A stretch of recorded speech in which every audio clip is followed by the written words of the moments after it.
Hi friends, welcome to channel. ನೀವು ಇನ್ನೂ ನನ್ನ ಚಾನಲ್ನ ಸಬ್ಸ್ಕ್ರೈಬ್ ಮಾಡ್ಕೊಂಡಿಲ್ಲ ಅಂದರೆ ಸಬ್ಸ್ಕ್ರೈಬ್ ಮಾಡ್ಕೊಳ್ಳಿ ಮತ್ತು ಬೆಲ್ ಐಕನ್ನ ಒತ್ತೋದನ್ನು ಮರೆಯೋಕ್ಕೆ ಹೋಗಬೇಡಿ.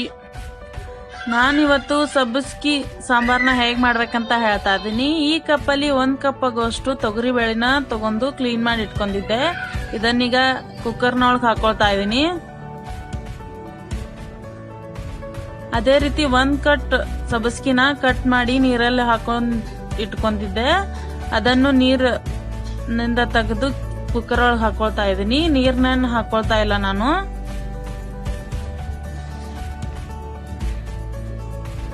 ಈಗ ಇದಕ್ಕೆ ಒಂದು 5 ಎಸಳಾಗೋಷ್ಟು ಬೆಳ್ಳುಳ್ಳಿನ ಹಾಕೊಳ್ತಾ ಇದ್ದೀನಿ.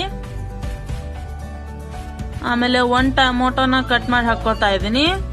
ಆಮೇಲೆ ಸಣ್ಣ ಈರುಳ್ಳಿನೂ ಕಟ್ ಮಾಡಿ ಹಾಕೊಂಡೆ. ಆಮೇಲೆ ಸ್ವಲ್ಪ ಜೀರಿಗೆನ ಹಾಕೊಳ್ತಾ ಇದ್ದೀನಿ. ಒಂದು ಅರ್ಧ ಸ್ಪೂನ್ ಕಿತ್ತನೂ ಕಮ್ಮಿ ಹಾಕೊಳ್ತಾ ಇದ್ದೀನಿ. ಅದೇ ರೀತಿ 1 ಚಿಟಿಕೆ ಅರಿಶಿನ ಮತ್ತೆ ಸ್ವಲ್ಪ ಉಪ್ಪನ್ನು ಹಾಕೊಂಡೆ. ಆಮೇಲೆ 1.5 ಗ್ಲಾಸ್ ಆಗೋಷ್ಟು ನೀರನ್ನ ಹಾಕೊಳ್ತಾ ಇದ್ದೀನಿ. ಆಮೇಲೆ ಸ್ವಲ್ಪ ಎಣ್ಣೆನೂ ಹಾಕೊಳ್ತಾ ಇದ್ದೀನಿ, 1-2 ಹನಿ ಎಣ್ಣೆ ಹಾಕೋದ್ರಿಂದ ಹೊರಗೆ ನೀರು ಬರೋದಿಲ್ಲ, ಅದಕ್ಕೋಸ್ಕರ. ಈಗ 3 ವಿಸಿಲ್ ಮಾಡಬೇಕು. ನಾ ಲೋ ಟು ಮೀಡಿಯಂ ಇಟ್ಕೊಂಡು ವಿಸಿಲ್ ಮಾಡಿಸ್ಕೊತಾ ಇದ್ದೀನಿ. ಈಗ ವಿಸಿಲ್ ಎಲ್ಲ ಕಂಪ್ಲೀಟ್ ಆಗಿದೆ. ಈಗ ಡಕ್ಕನ್ ಓಪನ್ ಮಾಡಿ ನೋಡ್ತಾ ಇದ್ದೀನಿ. ಈ ರೀತಿ ಬಾಯ್ಲ್ ಆಗಿರ್ಬೇಕು.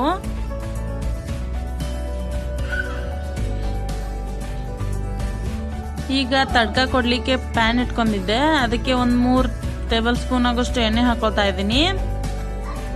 ಈಗ ಇದಕ್ಕೆ ಎಣ್ಣೆ ಕಾದಿದೆ. ಒಂದು ಅರ್ಧ ಸ್ಪೂನ್ ಆಗೋಷ್ಟು ಜೀರಿಗೆ ಮತ್ತೆ ಸಾಸಿವೆನ ಹಾಕೊಳ್ತಾ ಇದ್ದೀನಿ.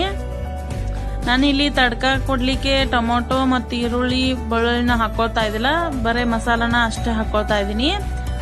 1 ಚಿಟಿಕೆ ಇಂಗನ್ನ ಕೂಡ ಹಾಕೊಳ್ತಾ ಇದ್ದೀನಿ ನಾನು. ಕರಿಬೇವನ್ನು ಸ್ವಲ್ಪ ಹಾಕೊಂಡೆ.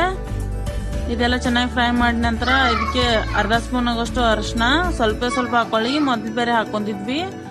ಅದೇ ರೀತಿ 1.5 ಸ್ಪೂನ್ ಆಗೋಷ್ಟು ಖಾರನ ಹಾಕೊಂಡೆ. ಖಾರ ನಿಮ್ಗೆ ಎಷ್ಟು ಬೇಕಲ್ವ ಅಷ್ಟು ಹಾಕೊಳ್ಳಿ.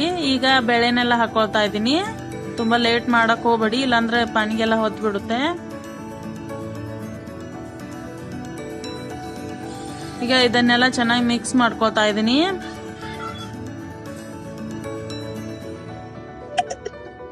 ಈಗ ನಾನು ಕುಕ್ಕರ್ಗೂ ಸ್ವಲ್ಪ ನೀರು ಹಾಕೊಂಡು ಅಳ್ಗೆಡ್ಸಿ ಹಾಕೊಳ್ತಾ ಇದ್ದೀನಿ.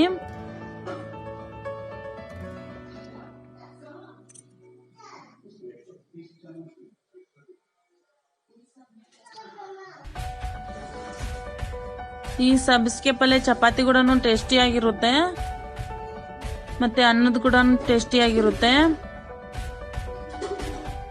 ಈಗ ಇದಕ್ಕೆ ನಾನು ಕೊತ್ತಂಬರಿ ಪೌಡರ್ನ 1 ಸ್ಪೂನ್ ಹಾಕೊಳ್ತಾ ಇದ್ದೀನಿ. ಆಮೇಲೆ 1.5 ಸ್ಪೂನ್ ಆಗೋಷ್ಟು ಸಾಂಬಾರ್ ಮಸಾಲನ ಹಾಕೊಳ್ತಾ ಇದ್ದೀನಿ. ಇದನ್ನೆಲ್ಲ ಚೆನ್ನಾಗಿ ಮಿಕ್ಸ್ ಮಾಡ್ಕೋಬೇಕು. ಈಗ ನಾನಿಲ್ಲಿ ಹುಂಚಿಕಾಯಿನ ಮೊದಲೇ ನೆನೆಲಿಕ್ಕೆ ಇಟ್ಕೊಂಡಿದ್ದೆ. ಒಂದು ಅರ್ಧ ಬಾಟ್ಲ್ ಆಗೋಷ್ಟು ತಗೊಂಡಿದ್ದೀನಿ. ಅದನ್ನು ಕೂಡ ಹಾಕೊಳ್ತಾ ಇದ್ದೀನಿ. ಜಾಸ್ತಿ ಹುಳಿ ಹಾಕ್ಬೇಡಿ, ನೋಡ್ಕೊಂಡು ಹಾಕಿ. ಮೊದಲೇ ಟೊಮೊಟೊ ಹಾಕಿದ್ವಿ. ಟೊಮೊಟೊ ಜಾಸ್ತಿ ಹುಳಿ ಇದ್ರೆ ಹುಂಚಿಕಾಯಿನ ಹಾಕೋದೇನು ಬೇಕಾಗಿಲ್ಲ. ಒಂದು ಸ್ವಲ್ಪ ಬೆಲ್ಲನೂ ಕೂಡ ಹಾಕೊಂಡೆ. ಇದನ್ನೆಲ್ಲ ಚೆನ್ನಾಗಿ ಮಿಕ್ಸ್ ಮಾಡ್ಕೋಬೇಕು. ಈಗ ಇದನ್ನ ಚೆನ್ನಾಗಿ ಬಾಯ್ಲ್ ಮಾಡಬೇಕು. ಇದಕ್ಕೆ ಸ್ವಲ್ಪ ತುಪ್ಪನ ಹಾಕೊಳ್ತಾ ಇದ್ದೀನಿ. ತುಪ್ಪ ನಿಮ್ಗೆ ಬೇಕಂದ್ರೆ ಸ್ಕಿಪ್ ಮಾಡ್ಕೋಬಹುದು. ತುಪ್ಪ ಹಾಕಿದ್ರೆ ಇನ್ನೂ ಟೇಸ್ಟಿ ಚೆನ್ನಾಗಿ ಬರುತ್ತೆ, ಅದಕ್ಕೋಸ್ಕರ. ನಾನಿಲ್ಲಿ ಅನ್ನಕ್ಕೋಸ್ಕರ ಮಾಡ್ತಿರೋದ್ರಿಂದ ನಾನು ಸ್ವಲ್ಪ ನೀರು ಹಾಕೊಂಡು ಮಾಡ್ಕೋತಾ ಇದ್ದೀನಿ. ನಿಮ್ಗೆ ಚಪಾತಿ ಕೂಡ ಅಂದ್ರೆ ಇಷ್ಟು ಕರೆಕ್ಟ್ ಇರುತ್ತೆ. ಲಾಸ್ಟಲ್ಲಿ ಸ್ವಲ್ಪ ಉಪ್ಪು ಹಾಕೋತಾ ಇದ್ದೀನಿ. ಸ್ವಲ್ಪ ಉಪ್ಪು ಕಮ್ಮಿ ಆಗಿತ್ತು, ಅದಕ್ಕೋಸ್ಕರ. ನೀವು ಉಪ್ಪನ್ನ ನೋಡ್ಕೊಂಡು ಹಾಕೊಳ್ಳಿ. ಈಗ ಇದನ್ನ ಚೆನ್ನಾಗಿ ಬಾಯ್ಲ್ ಮಾಡಬೇಕು. ಎಷ್ಟು ಚಂದ ಕುಂತಿಸ್ತೀವಲ್ಲ ಸಾಂಬಾರ್ ಅಷ್ಟೇ ಟೇಸ್ಟಿ ಆಗುತ್ತೆ.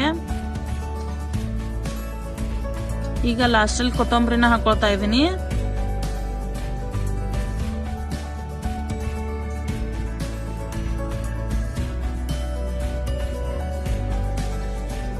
ಈಗ ಸಾಂಬಾರೆಲ್ಲ ರೆಡಿ ಆಗಿದೆ.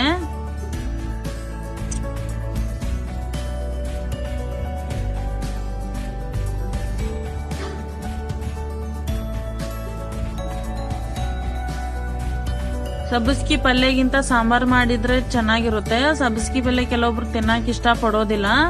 ಈ ರೀತಿ ಮಾಡಿ ನೋಡಿ. ನಿಮ್ಗೆ ಇಷ್ಟ ಆದ್ರೆ ಈ ವಿಡಿಯೋನ ಲೈಕ್ ಮಾಡಿ. ಈಗ ಗ್ಯಾಸ್ ಆಫ್ ಮಾಡ್ತಾ ಇದೀನಿ. ಇದೇ ತರ ವಿಡಿಯೋಸ್ ಬೇಕಂದ್ರೆ ನನ್ನ ಚಾನಲ್ನ ಸಬ್ಸ್ಕ್ರೈಬ್ ಮಾಡಿ ಮತ್ತೆ ಬೆಲ್ ಐಕನ್ ಒತ್ತೋದನ್ನ ಮರೆಯೋಕ್ ಹೋಗಬೇಡಿ. ಈಗ ಸರ್ವ್ ಮಾಡ್ಕೊಳ್ತಾ ಇದೀನಿ.